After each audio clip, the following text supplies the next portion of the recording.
मैं हमेशा ये सोचता हूँ कि क्या मनुष्य सच में मुक्त हो सकता है, और अगर हो सकता है तो पाप और पुण्य के बंधन से कैसे मुक्त हुआ जाए। मुझे समझ में आता है कि इसका उपाय सरल है, पर इसे समझना और अपनाना कठिन है, क्योंकि हम तब तक बंधे रहते हैं जब तक अपनी इच्छाओं का बोझ अपने मन पर ढोते रहते हैं। हर कर्म के साथ जब हम फल की लालसा जोड़ते हैं तो वही कर्म हमारे लिए बंधन बन जाता है। परंतु अगर मैं अपने कर्म को केवल कर्तव्य समझकर करूं और सफलता असफलता को विधान की इच्छा मानकर स्वीकार कर लूं, तब वही कर्म मुझे मुक्त कर देगा। मैंने जाना है कि जो ज्ञानी पुरुष इस मार्ग को अपनाते हैं वे कर्म करते हुए भी कर्म के दास नहीं बनते और उन्हें कर्मयोगी कहते हैं।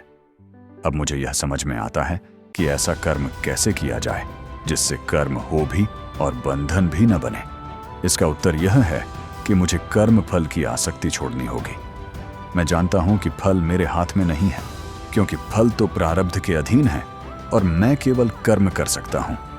अगर मैं फल की इच्छा में उलझ जाऊं तो मेरा मन सदा परिणाम के भय में डूबा रहेगा और मैं अपने कर्तव्य से विचलित हो जाऊंगा। फल की चिंता मेरी शांति छीन लेगी और विवेक को ढक देगी। फिर मैं सोचता हूं कि अगर फल मेरे अधीन नहीं है तो कर्म क्यों करूं, और मुझे याद आता है कि कर्म करना ही मेरा धर्म है। कर्तव्य से भागना भी एक प्रकार का बंधन है, इसलिए मैं कर्म इसलिए करता हूं क्योंकि वह किया जाना चाहिए, न कि फल की कामना के लिए। जब मैं फल की कामना छोड़ देता हूं तब मेरे भीतर निर्भय होकर कर्म करने की प्रवृत्ति उत्पन्न होती है।